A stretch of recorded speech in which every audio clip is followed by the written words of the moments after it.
Hello friend, I hope कि सब लोग ठीक होंगे। तो आज की क्लास में हम लोग देखेंगे बाल विज्ञान यानी कि CDP, child development and pedagogy, जो कि मोस्ट इंपोर्टेंट क्वेश्चन से आप लोग के एग्जाम्स में यहाँ से क्वेश्चंस पूछे जाते हैं। ठीक है, और ये क्वेश्चन ही रिपीटेड होते हैं, ऐसा नहीं कि नए क्वेश्चंस आते हैं, और कुछ नए क्वेश्चन भी इंक्लूड किया गया है इसमें। तो चलिए हम लोग क्लास को स्टार्ट करते हैं बिना लेट किए। क्वेश्चन फर्स्ट का आप लोग राइट आंसर बताइएगा। कि खिलौनों की आयु कहा जाता है, बताइएगा। खिलौनों की आयु कहा जाता है, तो आंसर होगा आपका पूर्व बाल्य अवस्था को कहा जाता है, यानी कि A is the right answer.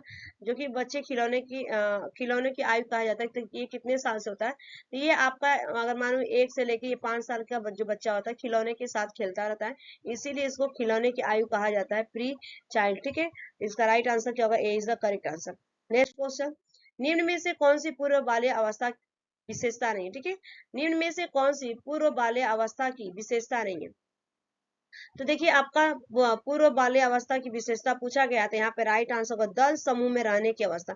ये बच्चा दल और समूह में नहीं रहता, ये अकेले रहता है, पेरेंट्स के साथ रहता है, और ये अपने खिलौनों के साथ खेलता है। तो ठीक है, यहाँ पे राइट आंसर होगा A is the correct answer. Next question, उत्तर बाल्य अवस्था में बालक भौतिक वस्तुओं को किस आवश्यक तत्वों में परिवर्तन समझने लगते हैं? बताइए। तो आंसर होगा इस क्वेश्चन का यहाँ पे द्रव्यमान, संख्या और क्षेत्र में समझने लगते हैं। यहाँ पे हो जाएगा उत्तर बाल्य अवस्था में। ठीक है, जैसे यहाँ पे सर्कल दे दिया गया, और यहाँ पे ट्राइंगल दे दिया जाएगा, स्क्वायर, रेक्टांगल। ठीक है, तो इसमें बता देगा ये सर्कल है, ये ट्राइंगल है, और ये स्क्वायर है, रेक्टांगल है। अगर यहाँ पे पेन, पेंसिल, इरेजर, शॉर्पनर अलग अलग उसको छांटने की बात की तो भी बताएगा। और इसमें भारी एक पानी भर के रख देते हैं। तो ये आपका आता है उत्तर बाल्य अवस्था, 7 से लेके 11 साल की अवस्था आती है। ठीक है, इसका अगर एज मैं एज की बात करूं तो राइट आंसर होगा D is the correct answer. Next question, सकारात्मक दंड का निम्न में से कौन सा उदाहरण है? तो सकारात्मक जो दंड का है, निम्न में से उदाहरण अगर मैं बात करूं यहाँ पे, तो मित्रों के द्वारा उपहास बिल्कुल सही है। मित्रों के साथ समय बर्बाद करना ये भी सही है आपका।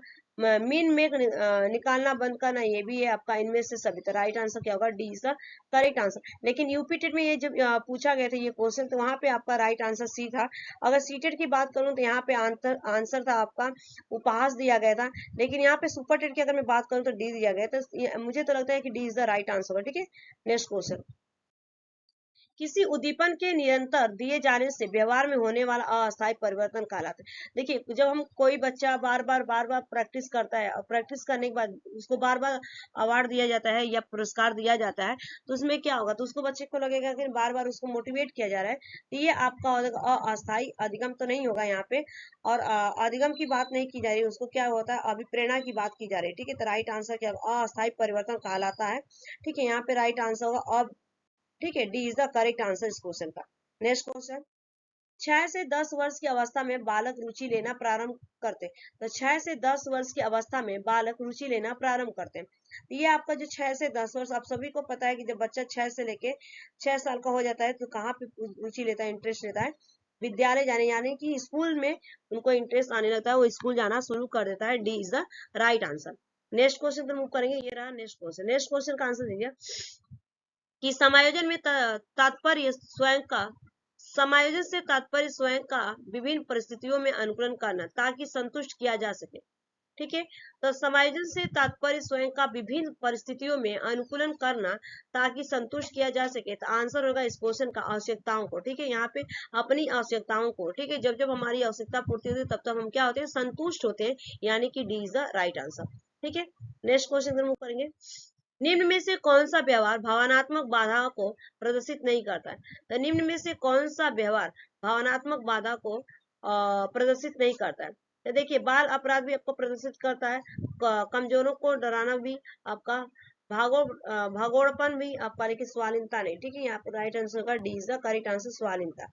नेक्स्ट क्वेश्चन, निःशक्त बालकों की शिक्षा के लिए प्रावधान किया जा सकता है। तो निःशक्त की अगर मैं बात करूं, निःशक्त बालकों की शिक्षा के लिए, तो आपका समावेशी शिक्षा द्वारा दिया जाता है। ठीक है, इंक्लूसिव एजुकेशन की बात की जा रही है। A is the right answer. Next question, प्राथमिक विद्यालयों के बालकों के लिए निम्न में से किसे बेहतर मानते हैं? प्राथमिक विद्यालयों के बालकों के लिए निम्न में से किसे बेहतर मानते हैं? तो देखिए, आपका ऑप्शन ए दिया गया वीडियो अनुभव, बिल्कुल सही है। प्रदर्शन भी आपको किया जाता है, ये भी सही है। ऑप्शन सी दिया गया है स्वयं के द्वारा किया गया अनुभव, ये भी सही है। तो राइट आंसर क्या होगा? ऑपरेशन। यहाँ पे D is the correct answer. ठीक है, D is the right answer होगा इस क्वेश्चन का। नेक्स्ट क्वेश्चन का आंसर दीजिएगा। नेक्स्ट क्वेश्चन आ चुका है, निम्न में से कौन सा कथन विकास के बारे में सत्य नहीं। अब यहाँ पे पूछा गया है कि निम्न में से कौन सा कथन विकास के बारे में सत्य नहीं, और ऐसे बड़े बड़े क्वेश्चंस दिए जाते हैं और ऑप्शन भी बड़ा दिया जाता है ताकि आपको टाइम भी कम रहता है, और जितना आप प्रैक्टिस करते हैं उतना आपको क्या होता है, टाइम लिमिट हो जाता है। ठीक है, तो हर चीज का प्रैक्टिस ही मेन रहता है। तो बताइएगा यहाँ पे, विकास निरंतर क्रिया का फल, बिल्कुल सही है। विकास एक व्यवस्थित श्रृंखला का अनुगामी, ये भी सही है आपका। विकास एक व्यक्तिगत प्रक्रिया, बिल्कुल सही है। विकास विशिष्ट से सामान्य की ओर होता है, बिल्कुल गलत है। ये आपका विकास जो होता है विशिष्ट से सामान्य की ओर नहीं होता है, सामान्य से विशिष्ट की ओर होता है। ठीक है, तो ये आपका पूछा गया था कि सत्य नहीं है, तो D is the right answer. ठीक है, नेक्स्ट क्वेश्चन का आंसर देखो, बालकों की सोच अमूर्तता की अपेक्षिता मूर्त अनुभव एवं प्रत्ययों से होती, यह अवस्था पूछा गया। अमूर्तता की अपेक्षा मूर्त, ठीक है, तो मूर्त की बात की गई तो कितने एज पूछा गया, जो कि बी सॉरी जीन पियाजे ने बताया था। और जीन पियाजे कहाँ के रहने वाले थे, स्विट्जरलैंड के रहने वाले थे, एक मनोवैज्ञानिक थे, साइकोलॉजिस्ट।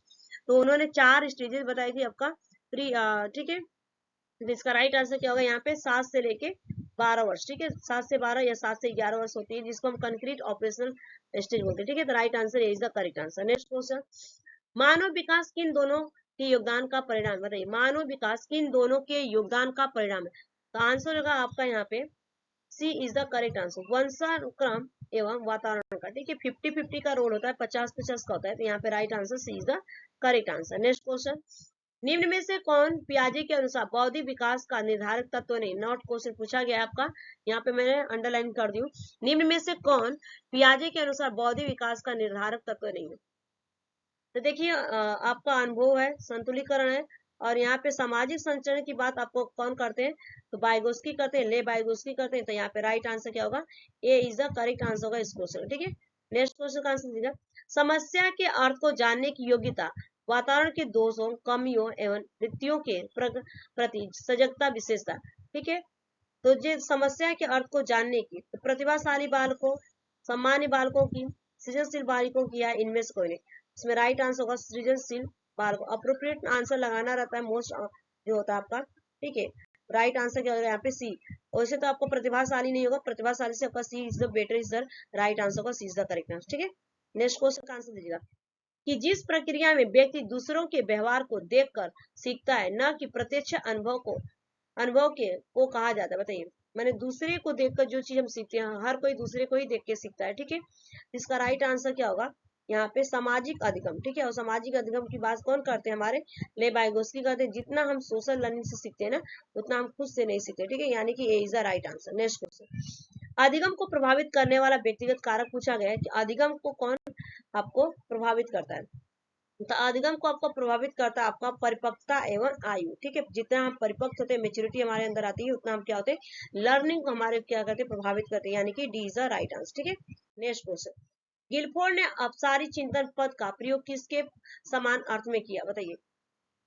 तो आंसर होगा आपका गिलफोर्ड ने अपसारी चिंतन। ठीक है, तो राइट आंसर क्या होगा, सृजनात्मकता। ठीक है, किसी एक चीज का आंसर हजारों। ठीक है, जैसे मैं यहाँ पे 10 लिख दूं और 10 का आंसर अलग अलग, किसी ने 3+7 बोला, 3+7 बोल दिया, किसी ने 8+2 बोल दिया। ठीक है, किसी ने 5+5 बोल दिया, किसी ने 4+6 बोल दिया। ये अलग अलग आंसर होते हैं एक क्वेश्चन के। ठीक है, तो ये आपका अपसारी होता है, डाइवर्जेंट थिंकिंग। ठीक है, B is the right answer. Next question, व्यक्तिगत एवं बुद्धि में वंशानुक्रम की। ठीक है, यहाँ पे पूछा गया है कि व्यक्तिगत एवं बुद्धि में वंशानुक्रम, यहाँ पे राइट आंसर होगा महत्वपूर्ण भूमिका होती है। ठीक है, B is the correct answer, बहुत ही भूमिका होती है आपकी व्यक्तिगत एवं बुद्धि में, B is the right answer. Next question, जिन इच्छाओं की पूर्ति नहीं होती उनका भंडार गृह निम्न में से कौन सा। अच्छा, आपने ईद अहम परम हमने पढ़ा होगा ना, ये किसके द्वारा दिया गया, और कमेंट करके बताइएगा। ठीक है, तो ये आपका हो जाएगा ईदम। ठीक है, ईदम हो जाएगा यहाँ पे, A is the right answer, जिसमें आपकी पूर्ति नहीं होती, A is the right answer. Next question, ठीक है, सिगमंड फ्राइड ने दिया था। ठीक है, नेक्स्ट क्वेश्चन, रक्षा तंत्र बहुत सहायता करता है, तो रक्षा तंत्र आपको क्या सहायता कर, हिंसा से निपटने में, दबाव से निपटने में, थकान से निपटने में, अजनबियों से। तो देखिए, जो रक्षा तंत्र होता है आपका, दबाव से निपटने में क्या करता है, आपको सहायता करता है, तो B is the right answer. Next question, सृजनशीलता के पोषण के लिए एक अध्यापक को निम्न में से किस विधि की सहायता लेनी चाहिए।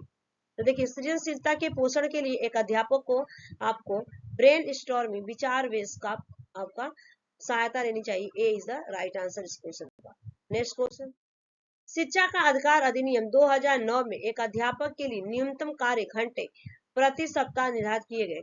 तो 2009 की बात की गई है, शिक्षा का अधिकार अधिनियम, ये आपका हो जाएगा 45 घंटे की बात की गई, ठीक है, साप्ताहिक, ठीक है। द राइट आंसर क्या होगा, B is the correct answer. Next question, विकास का अर्थ पूछा गया है कि विकास का अर्थ क्या है। तो विकास आपका परिपक्वता एवं अनुभव के फलस्वरूप होने वाले परिवर्तनों की श्रृंखला है, ठीक है।